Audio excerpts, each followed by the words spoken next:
In this presentation, we will continue on our comprehensive problem. We will be working with January 18th transaction where we paid a vendor for supplies purchased on January 1st. For more accounting information and accounting courses, visit our website at accountinginstruction.info. So, in essence, we're paying a vendor for something we purchased on account. So if we scroll back up to January 1st, in other words, and kind of tell the story here, January 1st, we purchased supplies on account, meaning the journal entry would have been increasing supplies. We increased supplies. We didn't pay cash, but we recorded an IOU, meaning accounts payable, $16,000 that we owe. So we owe people $16,000 now. Vendors, those people, vendors. Vendors are the people that we owe. That's what we call people we owe, vendors. So now, in this time period, we're going to pay the vendor for the supplies. So now we're going to pay, of course, with cash, and we're paying not for the supplies now. They're not giving us supplies now. We're paying off for the supplies we got in the past, reducing the liability at this point in a similar way as if we're paying off like a credit card. Okay, so to do this, we're going to say, first question, is cash affected? Yes, we're paying cash. Anytime it says get paid, we can start there. If we know nothing else, we can say, we paid probably with cash. Cash is a debit balance. We're going to make it go down by doing the opposite thing to it, a credit. So within L5, we will right-click and copy. We're going to put that on the bottom of our date in H6. Right-click and paste. 1, 2, 3. Going to go ahead and indent that by going to the Home tab, Alignment Group, Increase Indenting, probably already done on your worksheet.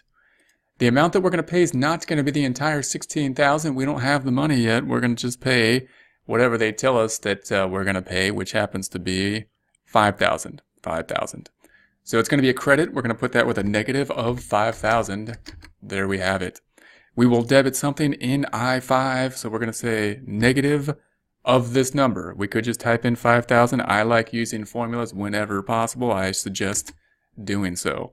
So there it is, the 5,000. There's the debit, the credit. We're going to debit something, not supplies, because the supplies is already there. That's 16 is already, that is part of the 5,000. We already purchased it. So what we're going to do is reduce the liability. So this, it's kind of like paying off the credit card bill. This is what we owe, has a credit balance. We're going to make it go down by doing the opposite thing to it, a debit. So within L12, I'm going to right click and we will copy. We'll put that in H5, right-click and paste, 1, 2, 3. So there's our journal entry. We're going to record this. To do so, we'll freeze the panes. So I'm going to scroll to the right just a tab. And so that means that I can see just a G flush with the side. Then go to K1. Then we're going to go to the View tab up top, freeze panes in the Windows group, and freeze the pane. So now when we scroll right, our pane is frozen and we can always see our journal entries as we go, which is nice. So here's the accounts payable. We're going to scroll down. Here's the accounts payable. It's our first liability account on the trial balance. It will so be as well on the general ledger. So if we scroll to the right, we see our assets, and then we see these orange accounts, and we start with wages, so there must be an accounts payable down here. There it is. So we want to be on the debit side this time. We're recording this debit to the accounts payable, therefore being in cell W22. W22, we're going to say equals, scroll up just a tab, and we're going to pick up that 5,000. This is a credit. What we're recording will be a debit. So it's going to make it go down from 16,000 by 5,000 to 11,000. If we scroll just to the left of the frozen panes and scroll right, or if we click to the left and scroll right, then we can see that the 11,000 is here. We're out of balance by the 5,000 until we record the other side, that going to cash. So cash is, of course, our first account, our favorite account on the trial balance. First account, our favorite account on the general ledger. We want to be on the credit side. We're going to decrease our favorite account. So we are in P13. Within P13, we're going to say equals and point to that 5,000. That's a credit. It's a debit balance account. We're going to be doing the opposite thing to it, making it go down from 31,000 by 5,000 to 26,000. That 26,000 then can also be found on the trial balance. We can see that if we scroll down, we are in balance. What's the effect of this journal entry? cash went down, assets went down, so the assets went down, and the accounts payable went down.